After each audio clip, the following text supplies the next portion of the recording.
जंग, दबाव या डर, 50 दिनों बाद भी ईरान क्यों नहीं कर पा रहा है अयातुल्ला अली खामेनेई का अंतिम संस्कार। नमस्कार, मैं हूं आपके साथ आयुषी गुप्ता। देखिए, 28 फरवरी को अमेरिका इजराइल ने एक ज्वाइंट एयर स्ट्राइक में ईरान के पूर्व supreme leader Ayatollah Ali Khamenei की मौत हो गई थी। अयातुल्ला अली खामेनेई की मौत के करीब 50 दिन हो चुके हैं, लेकिन अभी तक ईरान अपने पूर्व सुप्रीम लीडर का अंतिम संस्कार नहीं कर पाया है। हालांकि अमेरिका और इजराइल के बीच जंग को लेकर के अभी सीज फायर है, लेकिन ईरान के पूर्व सुप्रीम लीडर का अंतिम संस्कार को लेकर के सस्पेंस बरकरार है। इस बाबत ईरान सरकार ने कोई घोषणा नहीं की है। मीडिया रिपोर्ट के अनुसार ईरान के अधिकारी अमेरिका और इजराइल के साथ चल रहे जंग के बीच मारे गए अयातुल्ला अली खामेनेई के लिए एक बड़ा अंतिम संस्कार करने से बहुत डरे हुए हैं। तेहरान अभी तक खामेनेई को दफनाने की जगह तय नहीं कर पाया है, जिनकी 28 फरवरी को अमेरिका इजराइल के एक ज्वाइंट एयर स्ट्राइक में हत्या कर दी गई थी, जिससे एक युद्ध शुरू तो हुआ जो पूरे मिडिल ईस्ट इलाके में फैल गया है। अंतिम संस्कार समारोह को लेकर के ईरान में डर है। जी हाँ, देखिए, 1989 में जब ईरान ने अली खामेनेई के पहले के अयातुल्ला रूहुल्लाह खामेनेई का कई दिनों तक चलने वाला अंतिम संस्कार किया था, तो लाखों ईरानी शोक में तेहरान की सड़कों पर उमड़ पड़े थे। हालांकि अमेरिका ईरान युद्ध के बाद अली खामेनेई के लिए ऐसा नजारा नहीं देखा गया।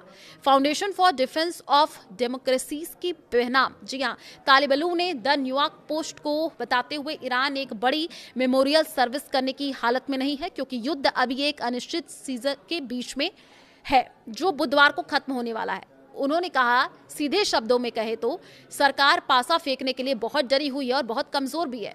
ये भी ना भूले कि युद्ध के पिछले हफ्तों के दौरान अमेरिका इजरायली हमलों में देश के सिक्योरिटी चीफ अली लारिजानी समेत कई सीनियर ईरानी अधिकारियों की हत्या कर दी गई। मौत के बाद अंतिम संस्कार की घोषणा हो गई। जी हाँ, तालिबानों ने 1989 में रूहुल्लाह खामेनेई के अंतिम संस्कार को याद किया। कहा कि अली खामेनेई की मौत के 1 महीने से ज्यादा समय बीत जाने के बाद भी ईरान का अंतिम संस्कार न कर पाना बहुत कुछ कहता है। जी हाँ, आपको बता दें कि तालिबान के हवाले से ये कहा गया कि इस्लामिक रिपब्लिक सड़कों पर कब्जा करने के बारे में बड़ी बड़ी बातें करना पसंद करता है, लेकिन 50 दिन का इंटरनेट ब्लैकआउट आपको वो सब बता देता है जो आपको जानना चाहिए। सरकार को डर है कि सच बाहर आने के क्या नतीजे होंगे। मार्च की शुरुआत में IRGC से जुड़े फोर्स न्यूज ने बताया था कि अली खामेनेई के शरीर को उत्तर पूर्वी ईरानी शहर मशहद में दफनाया जाएगा। नहीं हुई कोई श्रद्धांजलि सभा। रिपोर्ट में यह भी कहा गया उनके लिए ग्रैंड फेयरवेल सेरेमनी ऑर्गेनाइज करने वाले हेडक्वार्टर के अधिकारी राजधानी में एक पब्लिक मेमोरियल बनाने की प्लानिंग कर रहे हैं। मशहद लगभग 5 मिलियन की आबादी वाला शहर है, जो खामेनेई का होम टाउन है। अली खामेनेई की हत्या के कुछ दिनों बाद ईरान ने मारे गए सुप्रीम लीडर के लिए 3 दिन के फेयरवेल की घोषणा की। ईरानी मीडिया ने बताया कि ये सेरेमनी तेहरान के इमाम खुमैनी प्रार्थना ग्राउंड में होगी। तो देखिए, सरकारी मीडिया ने ईरान के इस्लामिक जो है प्रोपगेशन काउंसिल को हेड जो है होजा तो सलाम महमूदी के हवाले से कहा था कि विदाई समारोह 3 दिन तक चलेगा और बाद में अंतिम संस्कार की घोषणा की जाएगी। हालांकि ऐसी कोई श्रद्धांजलि सभा नहीं हुई है। तो यस, ईरान युद्ध की क्या स्थिति है? ईरान और यूनाइटेड स्टेट्स अभी 2 हफ्ते की सीज फायर के बीच में है, जो बुधवार को खत्म होगा।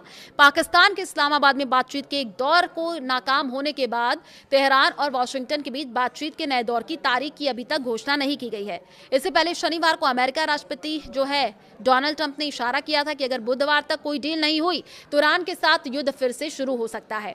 इस बीच ईरान के राष्ट्रपति मसूद पशकियान ने देश के न्यूक्लियर अधिकारों पर जोर देते हुए ट्रंप की आलोचना की और कहा कि उनके पास तेहरान को उसके न्यूक्लियर अधिकारों से वंचित करने का कोई कारण नहीं है।